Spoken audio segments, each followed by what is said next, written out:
Well, good day, folks. Welcome to the MB Wildman channel. On today's video, I want to talk a little bit about the Senneker Power Snare Trigger system that they have for Senneker snares. So in the last video, or in one video I did just a little bit ago, I showed how to make the Senneker snare system that I use, including a trigger on the snare. So exactly what is the Senneker trigger? That's kind of the question that we're going to talk about today. And why is it good or why is it bad? If you've got any experience using the Senneker trigger out on your coyote line or out on your trap line, drop that in the comments down below. Let me know if you love it. Let me know if you hate it. Let me know if it's something you've tried and didn't like, or tried and used, or whatever. Right now, I'm of the opinion that it's one extra step in the snare that may or may not be necessary. It just seems like one other thing that can kind of go wrong or get messed up. If you look at your Senneker snare, you got this all built, right? This is the one I built just, for a video a little bit ago. The trigger system is right between the breakaway and the kill spring, okay? So in order to set this, in order to get this to work, I guess the first thing we'll do is we'll talk about what it's supposed to be for. So the idea behind this trigger is that when you set your snare, the 50-pound or the 100-pound kill spring is already compressed. It's like it's locked in a shut position, and it's just trying to spring open. And what happens is the trigger holds it that way. When the animal puts enough pressure and pulls on the snare to try to escape, it actually releases the trigger, but it's after the snare wire is already around the animal's neck. So it doesn't really rely on an animal pulling to compress this spring to keep the pressure on it. It's supposed to be an automatic, like a spring, like a trigger system, so that as soon as it cinches up on their neck and they give a little yank, the trigger releases and it allows that spring to pop open, creating that additional pressure, that additional force on the animal's neck, and it allows for a quicker dispatch, supposedly, right? So in order to make this work, you need well, I don't know if you need it or not, but I've never been able to do it without it. So this is a setting tool. This is a fancy rig that somebody came up with, Marty Senneker maybe, came up with, and then it's designed to compress the spring to make the trigger work. So I'll see if I can show you what to do here. What you do is you've got your system, you got your snare all built, you got your trigger and your springs, okay? And you hook the center of this over that spring. Get one on the outside and one on the outside. So you need about 3 or 4 different hands to do this, but okay, so this goes on the outside of this, like this, okay? So that snaps right over. And then these little bolts have a, like a lip on them, so they won't fly up and hit you in the eye. So you get your spring on the center one, and then your 2 on the outside, and then you compress this, okay?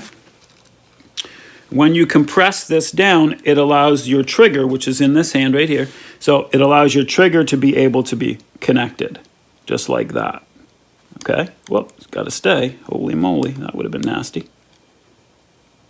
Okay, so your trigger stays on there, supposedly, just like that, okay? Now, to me, this looks like I'm going to get snapped, and hurt at some point along the way. But once it's there, it's supposed to stay, and it's supposed to be good and secure. I mean, they say it is, whoever they are, okay? So you open this up, and that's supposed to be set on there. Now, they do say, whoever the they is in the world, say that as long as your trigger is set at basically a 90 degree to your wire. It doesn't matter if it's on the side like this, it doesn't matter if it's out front, whatever. As long as it's basically a 90 degree to your wire, it's not off crooked, like as long as it's straight, then you should be okay. Once that's done, you just open this baby up all the way, take it off, and there. So your setting tool is done. And there is your set spring, okay? So the theory here is now that you have, whoa, pretty, see? It's so heavy, it closes itself, right? You got your kill spring all set, you got your trigger all set, and you got your snare all set out in the woods just like this, okay? So you're set like that, everything's good, you're set, just about like this. Now, to me, again, this complicates things a little bit because now my wire doesn't really feed through this part as easily, but anyway. So again, my trigger's on here. I'm going to try to show you why this, you know, like what the theory behind this is. So now I've got the trigger set, and that was, you know, how to set it using the tool. There you go. It's all set like that. I don't like this extra wire sticking out here, so in just a second I'm going to push that through and get that out of the way.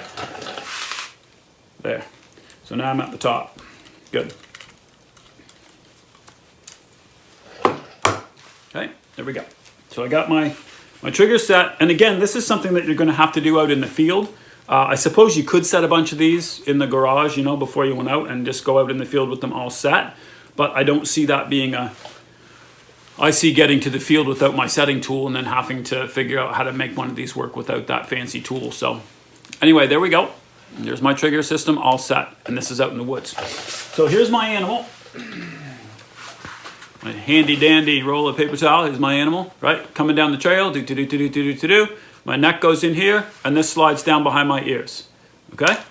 I panic, because I don't like what's happening now, right? So I pull, and I yank, and I'm trying to get away from this thing. So I pull, and see, like I pull, and I pull, I can't make that snap, right? So right now, it's still compressed. This is tight around my neck as an animal because I've just pulled on that. But I haven't yet pulled hard enough for that spring to release. Now, if I can. So there. I've pulled on that hard enough. I've given that a snap. And this trigger has released this end of the spring. And it's compressed. Now, when that did that, look how much tighter. Right? So it works. I mean, it added that additional force to the neck of my animal by pulling on that and by releasing that spring. It did its job. So I just don't know if the benefit is there to add one additional component or part to my snare setup and have to bring my tool along out on the line in order to get it done. But anyway, I'm undecided. If you have an experience or you want to share with me and the other people that are watching this video, go ahead, please. Leave it in the comments down below. And let me know how you do, whether or not you choose to use the spring or the trigger or not on your Senneker snare setup. So that would be great. Again, for me, I'm just not sure the benefits there. But at least in this video, you know how to make a snare with, or know how to set one, and the little tool that you need and all of that. So anyway, listen, I hope this something helps you out, and maybe if you comment to me, it'll help me out. So until next time, happy hunting from the MB Wildman channel.